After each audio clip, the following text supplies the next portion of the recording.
All right. Well, I hope the people in this room make that little mental, psychic, emotional, spiritual step and say, well, yeah, things are bad out there. They've always been bad out there, but I can make it better. And maybe today the best thing I can do is read a book. Maybe I'm not going to change everything, but I'm going to change a little bit in my knowledge. I'm going to change a little bit in the next person I meet. And what happens to you is you become a more powerful person because you can do something about it. You can't do everything. You can't change everything, but you can do something. And there's a good saying by this guy, Edward Everett Hale, who is an old Unitarian minister. He says, sometimes this makes me cry. It's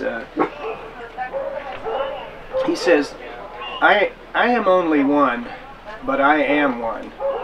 And if I will do the things that I can, and I'll get the rest of the quote to you later, but it's just really empowering because he admits that he can't change everything, but he can change some things. And he says, by God, I'm going to change the things I can. And I think that's what we can all do. That's a good paraphrase. Oh. Is that good enough? Yeah. You get the idea. I know the quote. Yeah. It's a good one. It's one of my favorites. How are we doing on time? Still have 24 minutes. Yeah. Okay. So the new Libertarian Strategy for New Hampshire. We're going to work within other groups on the intellectual side. We're going to form our own micro enterprises. You're going to tear somebody up, that dog. We're going to work in the action side in enterprises, and even if our enterprise is just selling other ideological stuff to other people who need the ideology, we need to do it at a reasonable profit so that we can our time, money, and energy is spent building more prosperity in the movement. Now, we need to, in our work skills and everything, we need to get better at things too. Now, one of the things we try to do at the AltExpo is encourage micro enterprises, because what happens is people that have like a regular corporate job in some mega corporation, they don't learn the skills of how to do a small business. They learn the skills of how to follow procedures. And out in the real world, let's say in a flea market or something, there's not like a book of procedures, there's not an employee manual and all that. What your goal is to sell more product, and talk to people. And so if our life's experience is working in the corporate world, we actually need to get out and learn some different skills.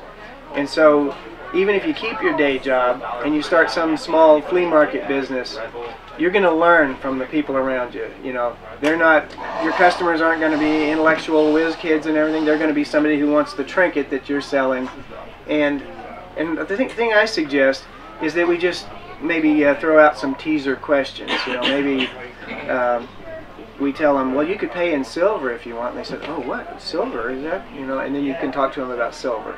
And if they say, well, you might have a little set of pamphlets there, and if they want to know more, then you can hand them a pamphlet. So that's like really educating down in the trenches, and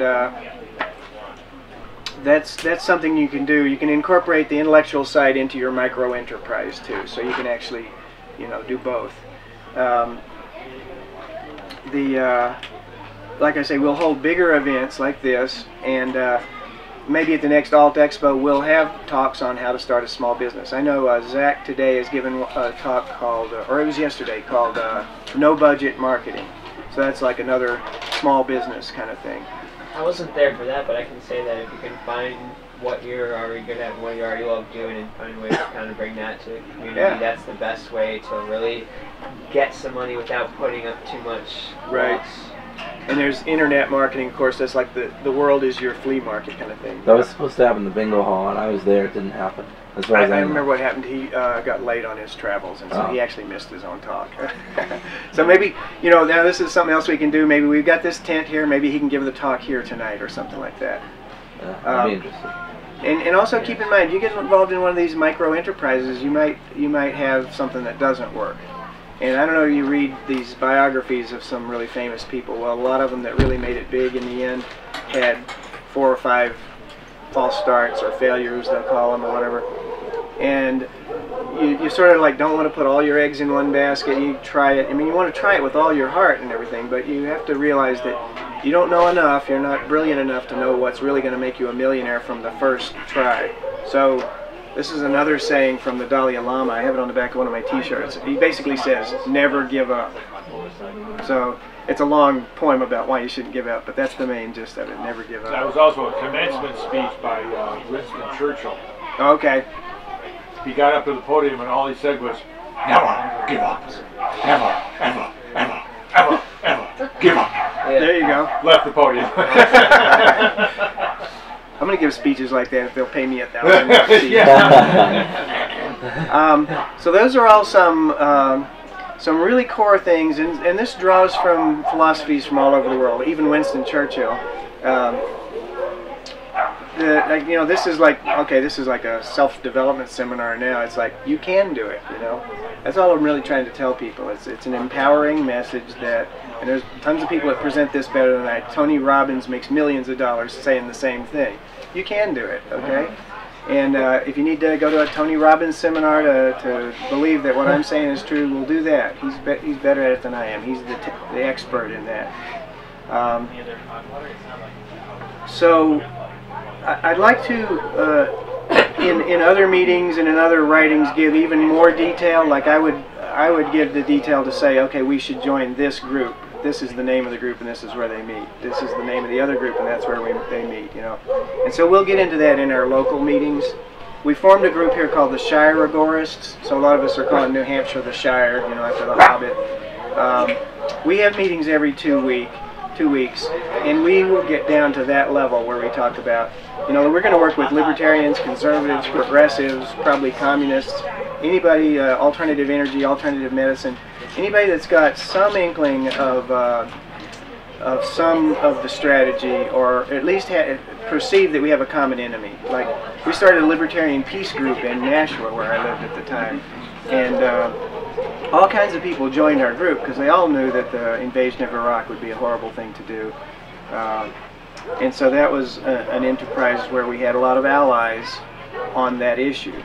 And most of the rest of them aren't libertarians. We like to think it was a libertarian peace group, but the 2 libertarians that started it were libertarians, and the rest of them were whatever they were. So we should be involved in all those other groups, but you know, pick one that you like or 2, and we join in with them and ally on our common things, and we educate on the things that we don't have in common. We can each become a little bookseller. I mean, Alex over here, he's printing up literature. Nick's printing up literature. So we have all these publication sources now. James over here is getting into video production, and so there'll be a video of this talk and hopefully the rest of the talks here. He may choose to put a couple of them on YouTube. He may have a DVD of the whole event, things like that. And again, you know, that'll be an enterprise for him. Now he's got a day job. He'll want to sell it at a profit, and it'll be like a micro business, and it's kind of a test. He's trying it all out. You know, he's going to learn some new techniques of video editing and all that. So just imagine the power if all 1,000 people that are here are all micro entrepreneurs like that. And, you know, that's essentially how you change the world. I mean, Margaret Mead said fewer than this, you know. It just takes a handful of committed people. Well, Margaret Mead said it, Samuel Adams said it, a lot of other people have said it too. I know there's like a million more things I could blab on about, but I probably should shut up and see if there's any other questions or comments. Nick? I like the idea about the lawyers thing, but I'm kind of skeptical because I don't know how well that would go in the state-run courts. I mean, you're just kind of asking for a loss, in my opinion, at least. Well, I agree, but you know, this is another thing. I can't remember if it's in this book or some other book. There's 3 or 4 publications. The guy wrote some good stuff. He didn't write a lot of stuff because most of his time went into periodicals, keeping his monthly magazine going.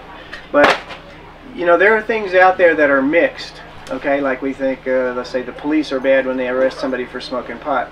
But the police are good if they stop somebody from killing somebody. So they're doing good and bad, you know. The courts are doing good and bad.